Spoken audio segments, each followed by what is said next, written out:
Hello, my name is Jennifer Van Meter. My speech tonight is on UV rays and how they are harmful to your health. A little bit of background information. My speech will be including, talking about all forms of UV rays, UVA, UVB, and less commonly known UVC rays. They are all very harmful to you. My main claim is UV rays are more harmful than beneficial to your health. This will be supported by my three claims. The first one is UV rays are a carcinogen. The second is exposure to UV rays causes premature aging. And the third is taking in too many UV rays suppresses a person's immune system. The conflict here is that many people believe that getting sun is good for them, but it's in very limited quantities in which it is actually good for them. It may feel good, but overall, it's not really good to lay out in the sun for 4 hours, 6 hours, which many people I find actually do. Any exposure over an average of 15 minutes, 3 days a week is too much.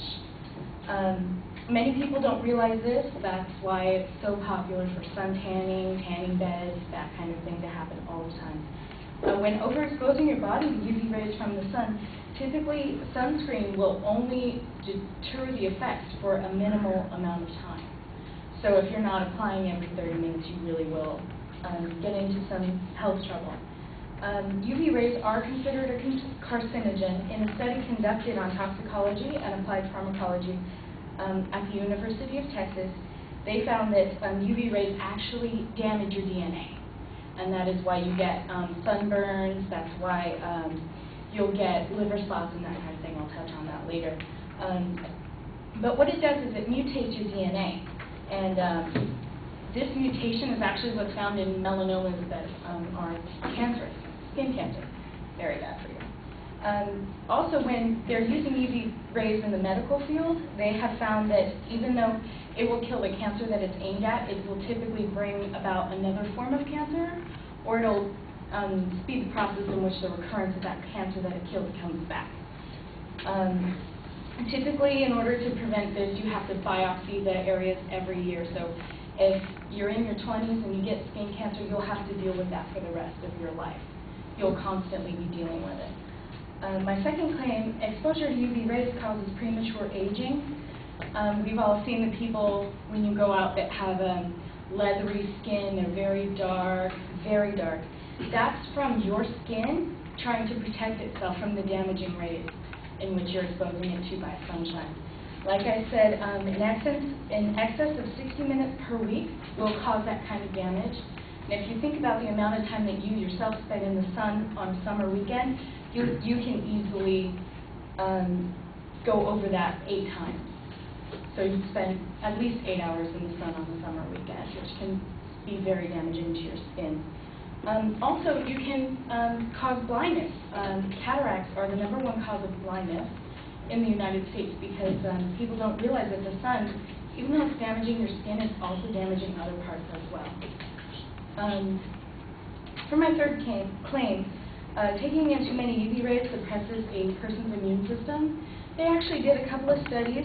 One was, once again, at the University of Texas, in which they exposed rats to UV rays, and the rats developed cancer. They took the cancer out of that rat and put it into a rat in which they hadn't been exposed to abnormal amounts of UV rays, and the second rat was able to, the body was able to totally decimate those cancer cells, completely decimate it, as opposed to the first rat in which he was not able to get rid of it because his body had developed it.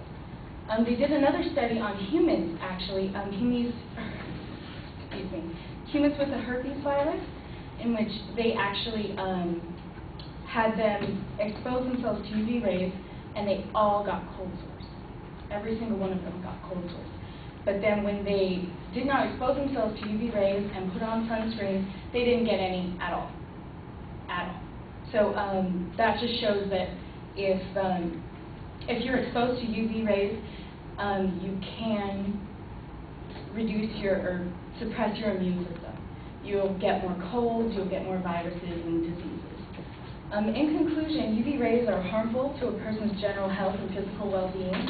UV rays cause cancer and a recurrence of or a different type of cancer in people who have been treated with UV rays, and thus the patient undergoes more cancer treatment.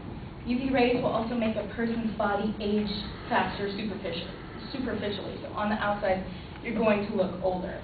Finally, UV rays can do permanent damage to a person's immune system, making them more susceptible to infection and disease.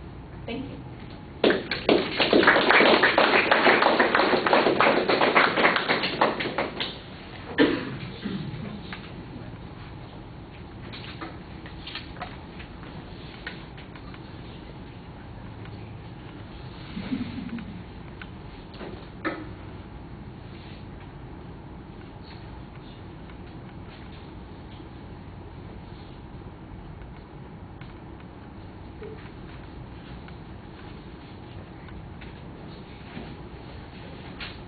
All right, well, your proposition starts off as a question also, and then you make the claim so that it is finally clearly labeled. There's still some issue about the controversy. I know that you identify controversy because people believe that it's good to have some sunlight, for instance, but that's not where your dispute is. Your dispute is on whether or not the things that you are claiming are true are in fact true. The immune issue, the cancer issue, and your middle point, what was it? I had it here a second ago.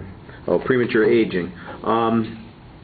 You know, so those are the things that's where your argument is, and so you never argue about the on-balance thing in general, except that you've got this low threshold of harm that occurs after 15 minutes of exposure, and we need better documentation on that. I thought that you had a good setup of the structure in the preview of the speech, and you did pretty good signposting, although I think you could have used the numerical signposts as you got to those points, because a couple of places material ran together. It seemed like you were giving us paraphrases of some of the research instead of quoting directly.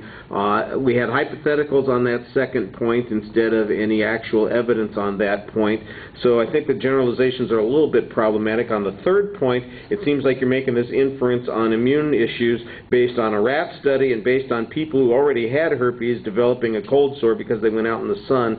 And I think that that's a big inference to make for the broadness of the conclusion that you have there. I thought you did a pretty nice job talking to the audience, though, and trying to convey ideas in a way that makes you seem credible. All right, thank you.